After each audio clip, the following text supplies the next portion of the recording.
재정 독립이 강조되는 이유는 두 가지인데, 하나는 근로소득만으로 커버할 수 없는 세상이 오고 있는 것이죠. 예, 세상이 훨씬 더 다변화되고 또 국민소득은 올라가는데 개인적인 가처분 소득은 사실은 실감나지 않아요. 올라가지 않아요. 왜냐하면 국민소득을 올려주는 2만 불, 3만 불, 4만 불 갈 때 저는 국민소득 올려주는 구조가 자본소득 구조라고 생각하거든요. 그러니까 근로소득자에게는 나에게 들어오는 현금 흐름은 동일한데 GNP는 뭐 GDP는 3만 불 됐다네, 네. 뭐 곧 4만 불 간다네 이런 거죠. 근데 그거는 국가 경제가 구조적으로 자본소득을 만들어내는 사회로, 자본사회로 넘어간 거거든요. 그러니까 그럼 나 자신도 근로소득 플러스 자본소득을 만들어내는 그런 구조로 넘어가야 되는데 개인은 못 넘어가는 거죠. 그러니까 그 격차가 생기는 거죠. 사회나 국가의 부는 증대되었지만 내 개인의 부는 못 따라가는 거죠. 근로소득만 가지고 있으니까. 그래서 재정 독립, 자본소득을 얻을 수 있는 자산을 가지거나 자본소득 소스를 충분히 준비하면 그게 이제 재정 독립을 위한 발판이 된다. 전 그렇게 생각하는 거고요. 그게 준비가 돼야 두 번째 재정 독립, 은퇴 후에 자유로운 삶을 살 수 있는 거죠. 원하는 걸 할 수 있는. 그래서 지금 미국도 비슷하대요. 되게 신기한 게 글로벌 현상인데 은퇴가 늦어진다는 거죠. 왜냐하면 재정 독립이 안 됐기 때문에. 그래서 계속 일을 해야 되는 게 일이 좋아서 일을 하는 게 아니라 네, 재정 때문에 일을 하는 현상이 지금 또 미국도 큰 이슈예요. 유럽도 동일합니다.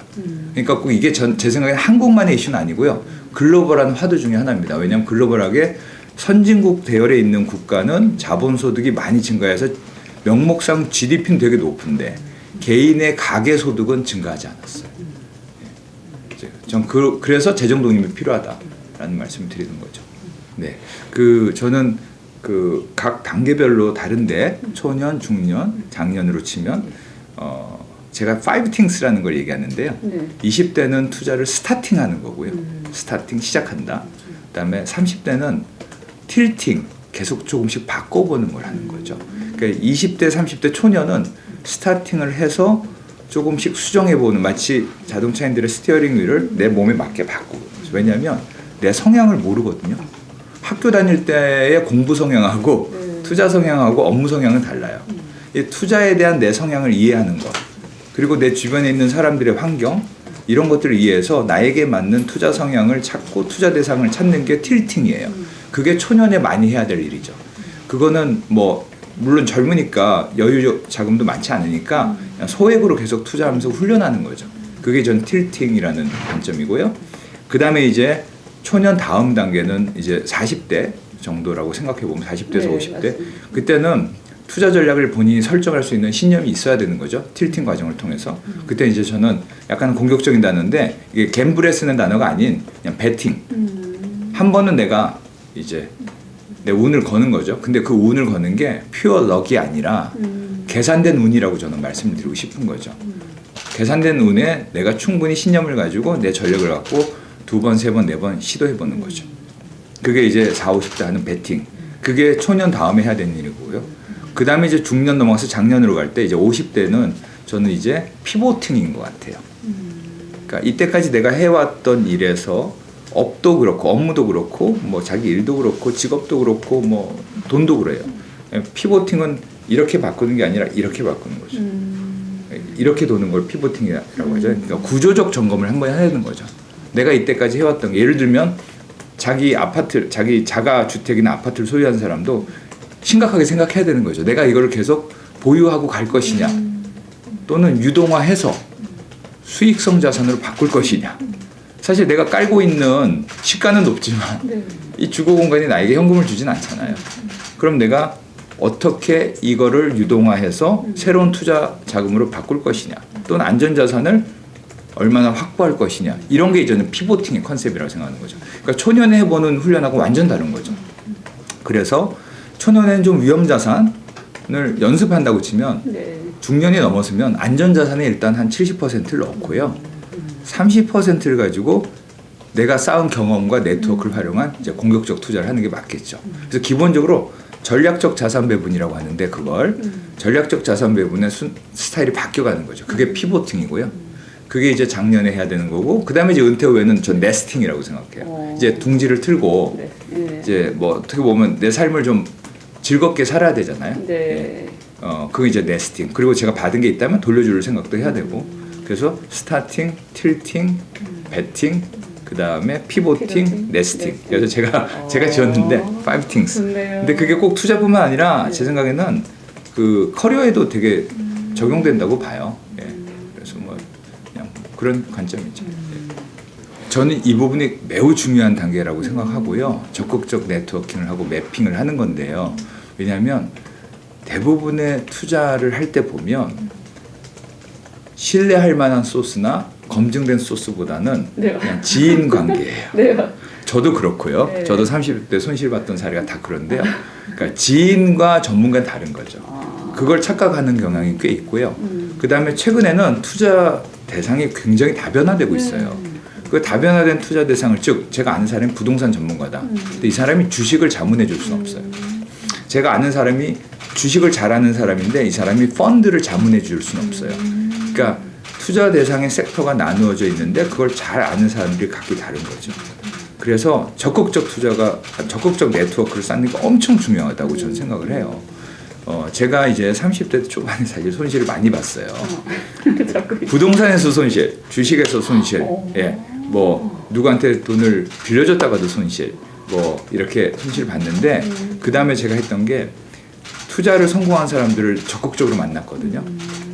그게 이제 업무적 네트워크 이상의 이제 멘토를 해줄 수 있는 사람들을 만났는데 그때 제가 보고 느낀 뭐냐면 저 사람들이 관심을 가지는 거는 과거가 아니더라는 거였어요.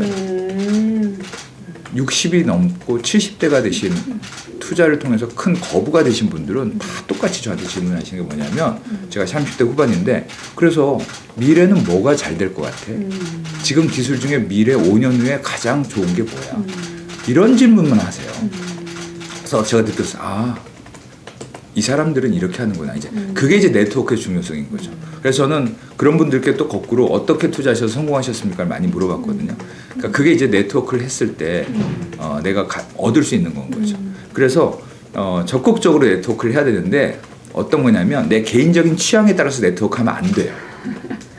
그건 아니라는 거죠. 그러니까 약간은 조직적이고 구조적으로 해야 되는 거죠. 법률 전문가도 주변에 몇 명 있었으면 좋겠고 회계 전문가도 몇 명 있었으면 좋겠고 투자 전문가도 있었으면 좋겠고 부동산 전문가도 있었으면 좋겠고 그래서 조금은 내가 이렇게 매핑을 해놓고 구멍이 나 있는 부분에 네트워크를 챙겨 나가는 건데 제가 이런 표현을 쓰는데 선물 꾸러미 같은 사람이 있어요. 네트워킹을 하다 보면 참 사람이 좋은데 다양한 사람을 많이 아는 사람 이런 사람이 있었을 때 이런 사람 놓치면 안 되는 것 같아요. 이런 사람과 친하게 지내면서 적극적 네트워킹을 해가는 거죠. 예, 그게 전 매우 중요하다고 생각해요. 즉 개인적 취향의 네트워킹이 아니다. 네, 매트릭스를 만들고 그 구멍을 채워나가는 네트워킹을 해야 된다라는 생각을 하고 있습니다. 그게 제일 중요한 것 같아요. 그래서 이제 산업의 패러다임 변화를 제일 중요하다고 생각하는데요. 그게 뭐냐면 이렇게 보시면 돼요. 2010년도 시점에 지금부터 10년 전을 놓고 보시면 그때 가장 그 수익률이 좋았던 산업은 흔히 말하는 중후장대 산업이에요. 중후장대. 예, 그러니까 뭐냐면 조선업, 철강업, 기계, 자동차. 그거는 리만 사태, 닷컴 버블을 끝나고 2000년대 IT가 핫해지면서 IT도 많이 올랐지만 사실은 한국이 3만 불대로 올라가는데 굉장히 중요한 역할을 했던 매스라고 하죠. 거대한 산업들이 다 성장했어요. 그런데 2010년대에 투자하는 사람이 그 거대한 산업이 더 성장할 거라고 생각하고 투자한 사람들 다 손실 봤어요. 지난 10년간 그런 중후장대 산업은 거의 횡보했거든요. 대신 어떤 산업이 갔느냐? 바로 IT가 태동한 SNS나 이런 산업들이 갔죠. 플랫폼, 즉 IT 플랫폼 산업이 간 거죠. 그게 지난 10년간 이끌어왔고 제가 2005년도에 구글이라는 회사가 상장했을 때 그걸 상장 신청서를 분석해서 강의를 했었어요. 근데 이건 어떻게 상장하는 거고 뭐 규정은 어떻고 이런 강의를 했는데 제가 그 강의를 하면서도 구글이라는 회사가 5년 10년 후에 어떻게 될지에 대해서 저 자신이 고민을 안 한 거예요. 왜? 그때는 뭐 철강업, 자동차업, 조선업이 가장 뜨거운 세상이었으니까. 그래서 이 구글이라는 회사가 그냥 그런가 보다 하고 강의만 했지. 즉 저는 금융은 전문가였는데 산업이나 전략은 문맹이었던 거죠. 지금 그 회사가 100배, 200배 오른 거죠. 따라서 산업의 패러다임이 바뀌는 걸 보는 게 전 핵심이라고 보죠. 그렇다면 지금 2022년 이 시점에서 생각을 해보시면 10년 전에 산업 패러다임을 바꿨던 기업들이 또 리드할 것이냐, 그건 또 다른 거라는 거죠. 앞으로 10년은 또 다른 패러다임의 변화를 가져올 거거든요. 그게 뭐 ESG일 수도 있고 그린 에너지, 환경일 수도 있고 뭐 다양하지 않습니까? 전기일 수도 있고 우주일 수도 있고 뭐 헬스케어 쪽일 수도 있고 다시 10년간의 패러다임 변화가 있을 거거든요. 그거를 캐치하는 게 저는 가장 중요하다고 생각합니다. 그래서 과거를 보는 거는 점검의 차원이지 과거가 미래 반복될 거라고 생각하는 순간 큰 실수를 한다라는 게 이제 저도 얻은 교훈이고 저는 매우 중요하다고 생각합니다. 가장 뭐 자산 운용 사이드에서 가장 스탠다드한 분산은 안전자산 70%, 위험자산 30%라고 봅니다. 저는 그 룰을 10년간 한 번도 안 깼어요. 개인적으로. 저는 안전자산, 거기에는 부동산이 포함되어 있습니다. 예, 부동산을 포함한 안전자산 70%를 무조건 가져가고요. 그리고 제가 수익이 나거나 소득을 통해서 추가적으로 이제 축적된 자본은 30%는 위험자산에 들어갑니다. 대신 이 위험자산은 내가 손실이 나더라도 또는 심지어 전액 손실이 나더라도 감내할 수 있다고 각오하는 거죠. 왜냐하면 이 70%의 자산이 안정적이기 때문에 여기에 이제 믿는 구석이 있는 거죠. 그래서 대신 전 30%는 말씀드린 대로 산업의 변화, 패러다임 체인지, 인식의 변화 이런 부분에 큰 화두가 있는 회사를 찾아서 투자합니다. 네. 그리고 젊은 세대는 절대 사이즈가 크지 않아요. 네. 그래서 7대3이라고 나누는 게 별로 무의미해요. 솔직히 말씀드리면. 뭐 요만한 사이즈 갖고 콩 갖고 뭐 7은 나누고 3은 요만한 콩알 하나를 갖고 냉정하게 보면 저도 30대 그랬다는 거죠. 그때는 저는 오히려 30은 좀 안전자산, 70%는 좀 위험자산 가도 된다. 그때 일어나는 손실은 충분한 교육비라고 생각해도 된다. 네. 그래서 안전자산 30, 저는 위험자산 70으로 젊을 때는 좀 바꿔도 된다 생각합니다. 전략적 자산 배분은 뭐 이런 거죠. 예를 들면은 내가 위험자산 30%, 안전자산 70%. 위험자산 내에서 그러면은 주식으로 15%, 그 다음에 펀드로 뭐 5%, 뭐 ETF 5%, 뭐 이렇게 또 크립토를 하면 크립토도 포함될 수 있는 거죠. 이렇게 해서 전체적인 배분을 하는 게 전략적 자산 배분이고요. 전술적은 근데 주식 내에서 예를 들면 내가 전자산업에서 S전자가 있고 예를 들면 SK 하이닉스가 있다고 칩니다. 네. 그러면은 그걸 바꿔주는 게 전술적 자산 배분이죠. 그래서 종목을 바꾸거나 섹터를 조금씩 바꿔주는 거. 예를 들면 치과 관련된 임플란트 회사를 10년 전에 봤을 때하고 지금 봤을 때 그 회사 10배 올랐어요. 근데 제가 10년 전에 봤을 때 제가 어떤 생각을 했냐면 이 회사는 게임 체인저라고 생각을 했거든요. 실제로. 게임 체인저라고 생각을 했고 결국에는 그게 지금 맞았던 거예요. 요즘은 좀 시끄럽지만. 네. 하여튼 그런데 같은 의미로 보시면요. 미국의 원격 진료 회사가 6년 전에 미국 시장에 상장됐었어요. 그때 15불 하던 회사인데 지금 10배 이상 올랐어요. 6년 사이에. 왜? 게임 체인저예요. 이제 그런 게 이제 제가 어떤 때는 치과 관련된 게임 체인저가 있고 어떤 때는 원격으로 관련된 게임 체인저가 있는데 그건 크게 보면 헬스케어잖아요. 예. 그러니까 헬스케어가 앞으로 10년간 갈 것 같아. 그게 전략적 자산 배분이에요. 근데 헬스케어의 내 자산의 10%는 투자할게. 그런데 그 10% 내에서 어떤 때는 뭐 임플란트를 있고 어떤 때는 원격질, 그거는 전술적 자산 배분. 일단은 제일 먼저 해야 될 건 제가 책에는 안 적었지만 제일 먼저 해야 될 건 자기의 대차대조표 자산을 정리해 보실 필요가 있어요. 생각보다 그거 정리하시는 분이 별로 없어요. 내가 자산이 뭐가 있고 부채가 뭐가 있어서 자산에서 부채를 빼고 내 순자산, 나의 자본이 얼마가 되는지를 구분하실 수 있는 분이 별로 없어요.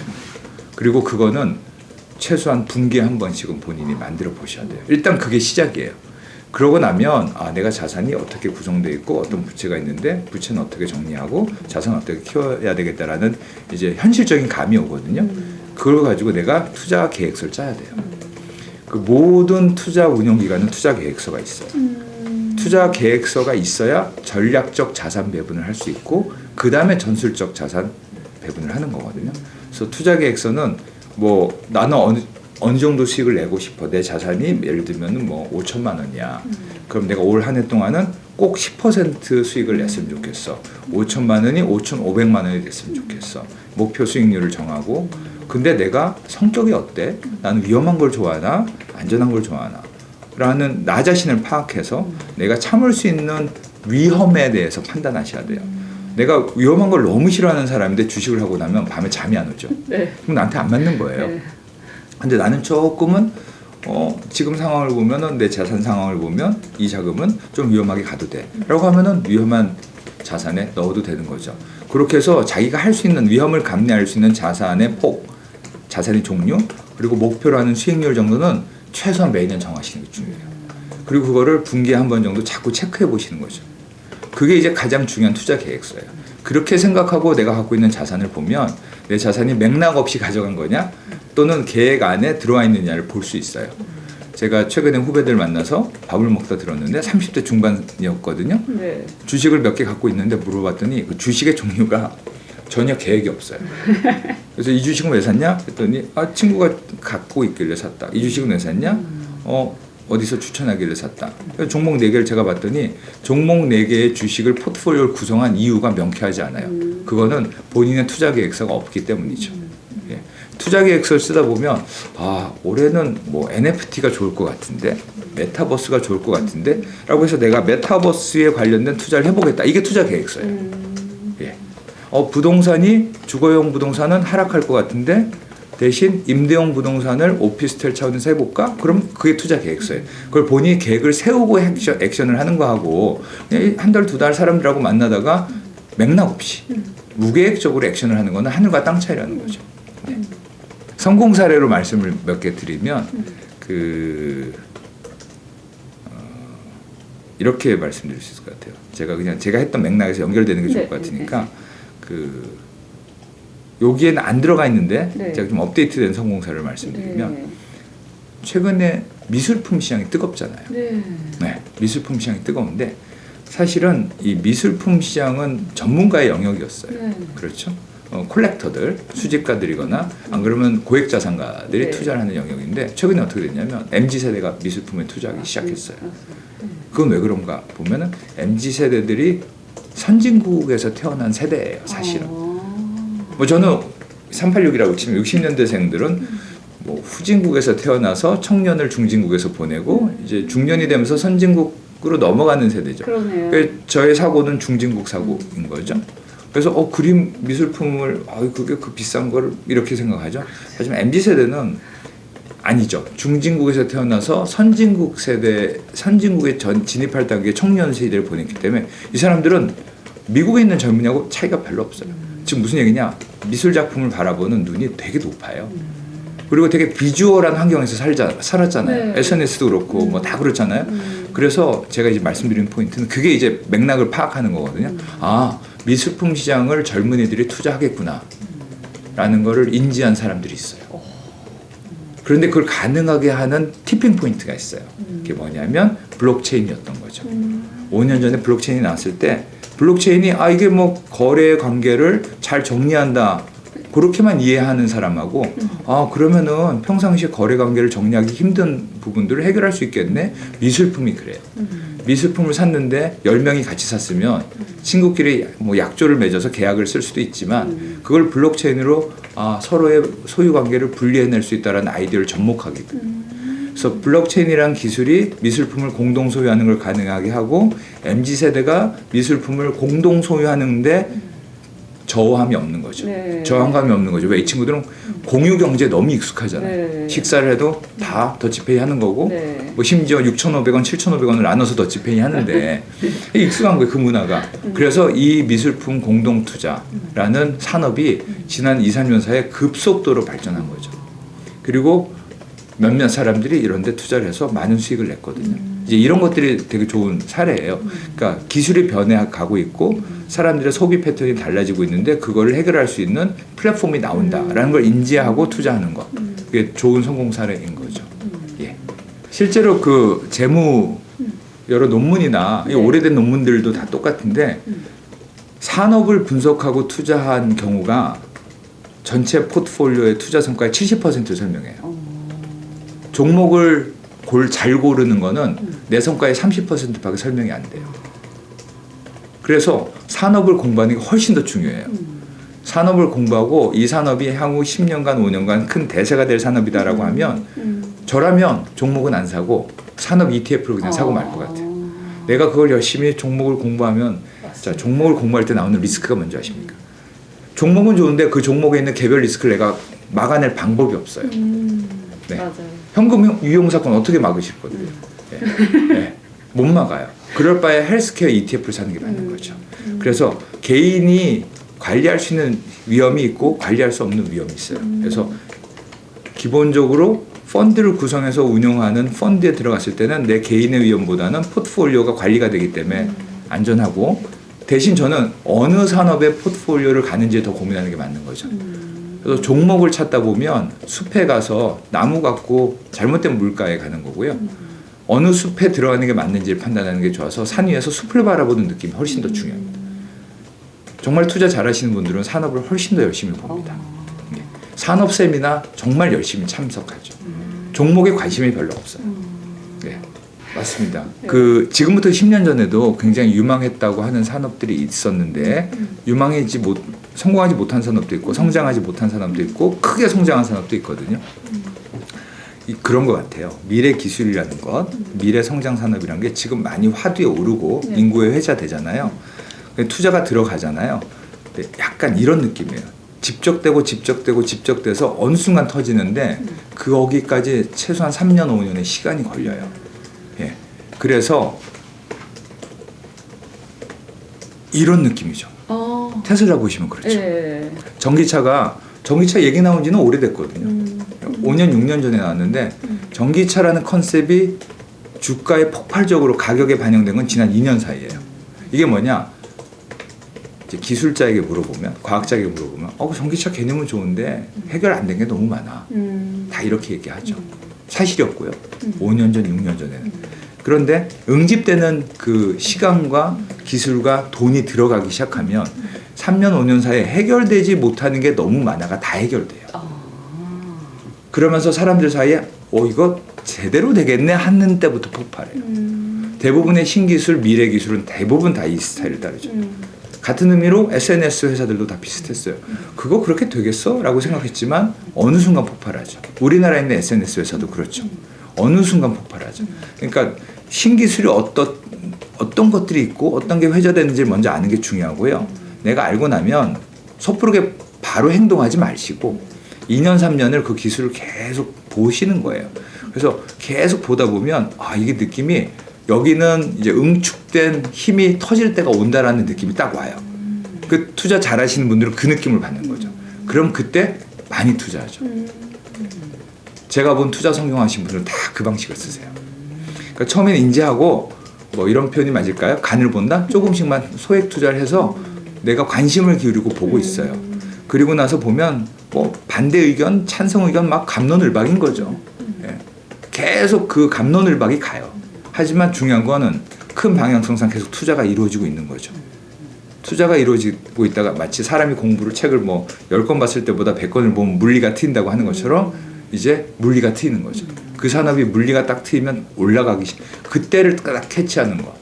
그때 대부분 투자 잘하시는 분들은 다 투자하세요. 그리고 굉장히 고속도로 성장하는 그 느낌을 즐기시는 거죠. 또 다른 패러다임이라고 보고요. 저는 제국 기업은 결국에는 글로벌한 환경에서 제국 국가에서 나오는 것 같아요. 자, 이번에 코로나 팬데믹 상황을 한번 보세요. 팬데믹이 발생했어요. 2020년 3월, 2월에. 그리고 1년 안에 백신이 나온 나라가 어디예요?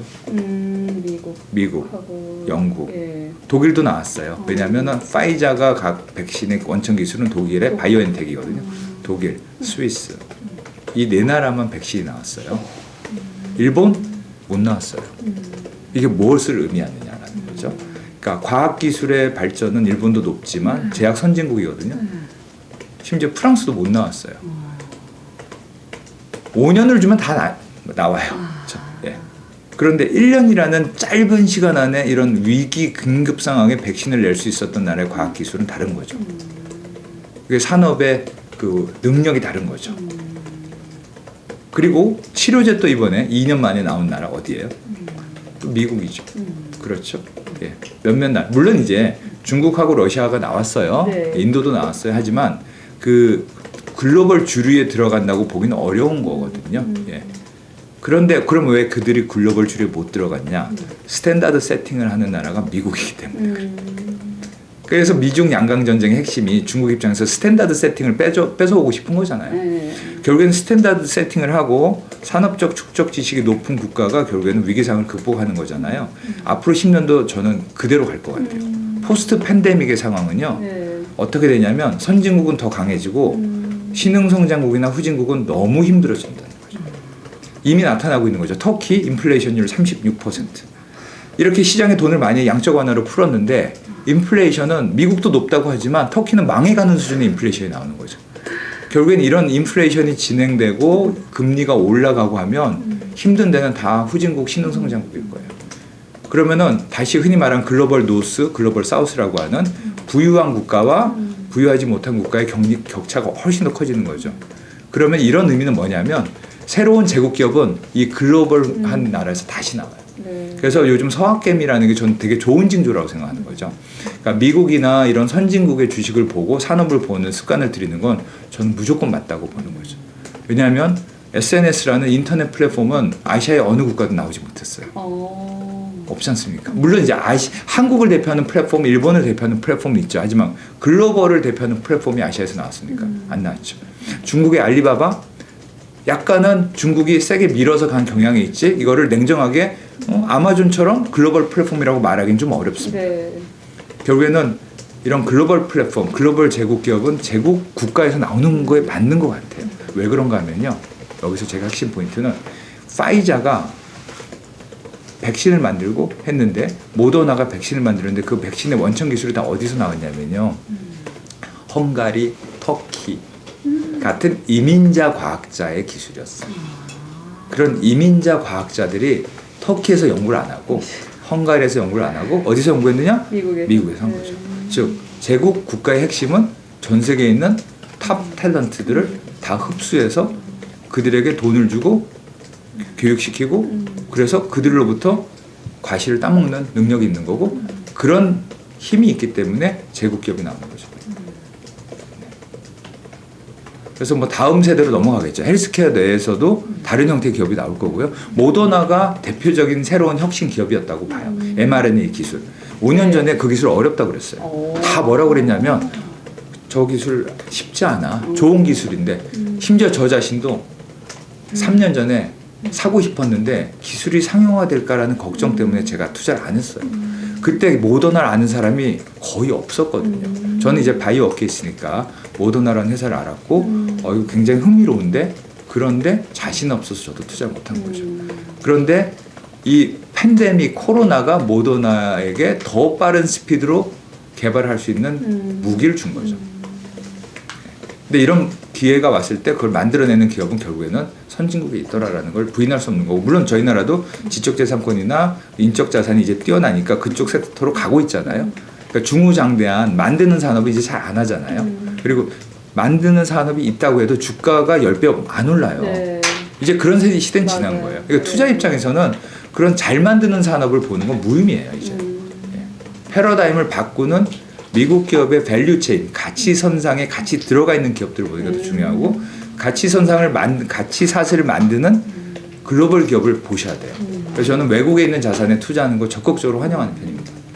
사실 부동산 투자의 가장 핵심은 세금 이슈 두 가지인데요. 하나는 얼마나 레버리지, 부채를 잘 조달하느냐. 부동산 투자자는 부채 조달에 스킬이 뛰어나야 돼요. 그러니까 사실은 전 갭 투자가 나쁘다고 생각 안 해요. 부동산을 갭 투자를 안 하고 어떻게 투자를 해요? 네. 그 느린 자산을, 그 무거운 자산을 100짜리를 내 돈 100을 넣느냐? 그건 잘못된 얘기예요. 주거용 부동산만 그렇게 하는 거예요. 내가 살 집만. 그것마저도 미국은 20% 자기 돈 넣고 80% 부채를 조달하는데 2대 8이잖아요. 그런데 그거를 부채 조달을 뭐 문제시하거나 죄악시하면 저는 아니라고 보는 거죠. 갭 투자는 너무 맞는 거예요. 예. 그게 이제 악용돼서 해석되는 것 뿐인 거고요. 두 번째 뭐냐? 세금 효과를 분석하지 않을 수가 없어요. 예. 그래서 세금 효과를 분석했을 때 수익성이 낮기 때문에 이걸 잘 찾아서 판단을 해야 되는 거고요. 그러기 위해서 결국에는 부동산 자산을 매각했을 때 부동산 차익에 대한 소득세를 세금을 많이 내는 구조보다는 부동산에 공간을 붙여서 그게 공간 효율성이 올라갔을 때 나오는 수익, 사업 소득이 많게 만드는 게 훨씬 현명한 투자인 거죠. 그러니까 그래서 부동산과 공간이 붙어야 되는 거예요. 부동산과 공간이 붙었을 때 거기서 나오는 소득은 부동산을 매각했을 때 차익 소득이 아니라 부동산을 활용한 사업에서 나오는 소득이거든요. 그거를 현명하게, 특히 MZ세대들 잘 하시잖아요. 네. 공유 공간이란 컨셉이니까. 네. 공간을 공유하게 하거나 또는 이 목적으로 적절치 않은 공간을 이 목적으로 기가 막히게 바꾸는 그 센스. 결국엔 이 목적에서 공간의 사용에 나오는 수익은 10밖에 안 되는데 이렇게 바꿨을 때 100이 나오는 거거든요. 그걸 했을 때 그건 세금이 낮아요. 그건 부동산 매각 소득세가 아니니까. 예. 그래서 그렇게 찾아갔을 때 부채를 조달하고 그리고 공간을 혁신해서 공간을 활용해서 나오는 소득으로 수익을 수취해야지 이걸 그냥 들고 있다가 뭐 50% 올랐다고 팔아서 세금 25% 내고 나면 뭐가 남겠습니까? 예. 그거는 저는 개인적으로 현명하지 않다. 그래서 저는 개인적으로 주거용 부동산 투자는 안 해요. 그 일반인들이 가장 접근하기 어려운 영역이 비상장 주식 투자인데요. 전문가들 입장에서 볼 때는 가장 수익성이 높은 게 비상장 주식 투자예요. 네. 따라서 일반인들은 무조건 비상장 주식 쪽에 접근을 하는 노력을 하는 게 정답이에요. 일단은 뭐 여러 가지 인터넷상에 엔젤 주식 투자 클럽 같은 게 꽤 있어요. 저는 개인적으로 그 네트워크를 활용하진 않아요. 네. 왜냐하면 저는 이미 네트워크를 만들었으니까. 그런데 일반인은 그 네트워크까지 가려면 어렵거든요. 그러면은 엔젤 투자하는 클럽 같은 데 가입을 해서 정보만 수취하시는 거예요.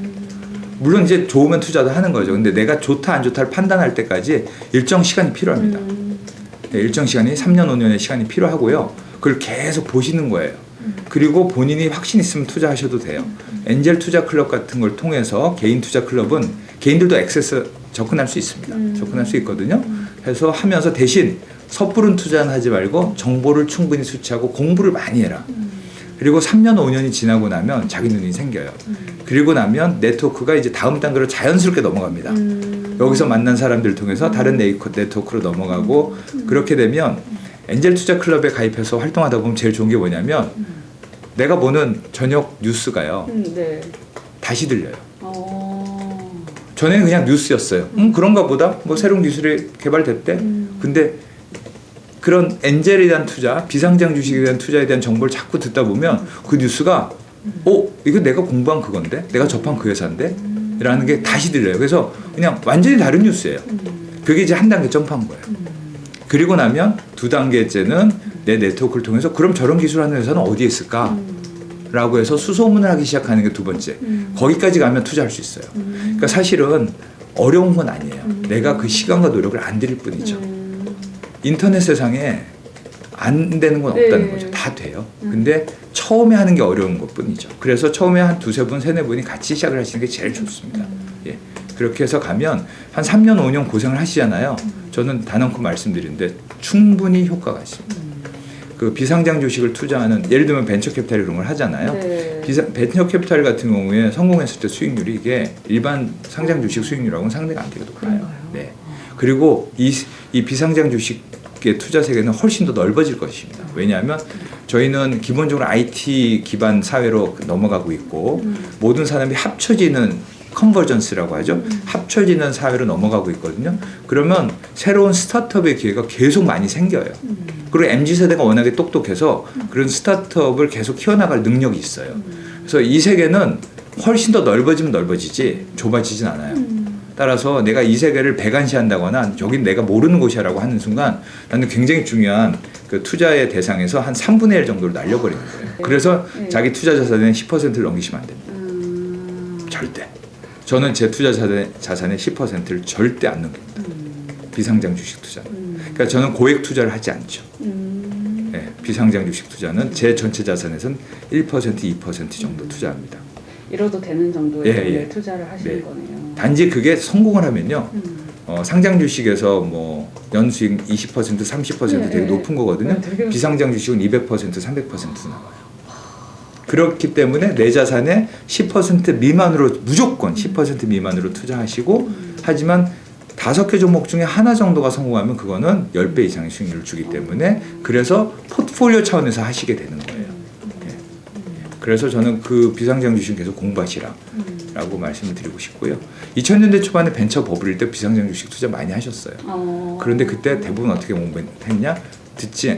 자세하게 공부하지 않고 그냥 들은 대로 해서 했어요. 근데 그렇게 하시면 안 되는 거죠. 주식 부동산을 먼저 공부를 많이 하시고요. 그리고 산업을 공부하시고 그러고 나면 이제 보이세요.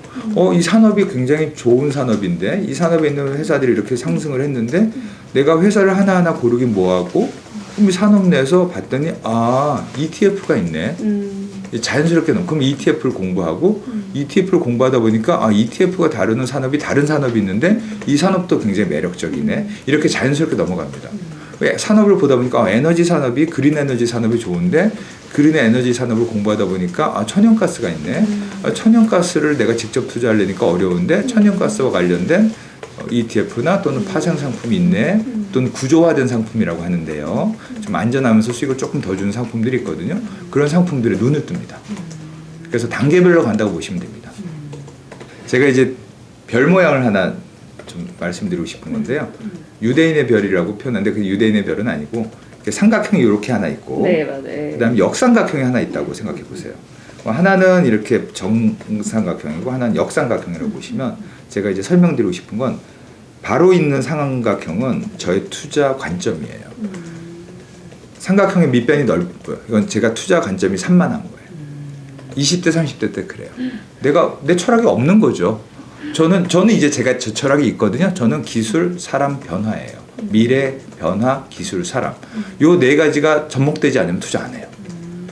미래 산업이어야 되고 기술이 충분해야 되고 변화를 만들어내야 되고 그걸 만들어낼 사람이 딱 있다라고 하면 전 투자예요. 그게 전 투자 관점이거든요. 근데 그건 사람마다 다 다를 수 있어요. 부동산만 하시는 분은 또 그렇지 않거든요. 그리고 채권 하시는 분은 다르다는 거예요. 하지만 중요한 건 제가 말씀드리는 건 굉장히 넓은 이 투자 관점이 산만한 투자 관점을 모으셔서 나만의 투자 관점이 딱 있어요. 난 이것만 봐. 난 요 세 개만 봐. 요게 나한테 가장 중요한 포인트야 라고 모이는 느낌이 있어야 되고요. 대신 투자를 대상으로 보는 스펙트럼은 역삼각형이에요. 처음엔 주식만 봐. 블루칩만 해요. 전자산업만 해요. SK 하이닉스야 삼성전자 이 두 개 갖고만 유튜브만 보는 거예요. 3시간 내내 그것만 보는 거예요. 삼성전자 직원 같아요. 느낌이. SK 하이닉스 임원 같아요. 근데 그거는 스펙트럼이 너무 좁은 거죠. 근데 스펙트럼이 자꾸 넓어져야 되죠. 그래서 5, 60대 자산가가 됐을 때 내가 여유자산이 많을 때 내가 투자할 거를 삼성전자, SK 하이닉스만 할 거냐 이거죠. 아니라는 거죠. 그때는 훨씬 넓어야 돼요. 스펙트럼은 넓으셔야 돼요. 그때 이제 실물도 해야 되고 ETF도 해야 되고 미술품도 해야 되고 뭐 펀드도 하셔야 되고 헤지 펀드도 해볼 수도 있고 자산이 많으시면 넓어지는 거죠. 세상엔 굉장히 투자할 게 많거든요. 근데 내가 보는 눈이 명쾌하면 넓은 투자 자산 속에서 고르는 실력은 훨씬 더 좋아요. 그래서 관점은 심플하게 스펙트럼은 넓게 가져가는 훈련을 하시는 거죠. 그게 나만의 투자 원칙이에요.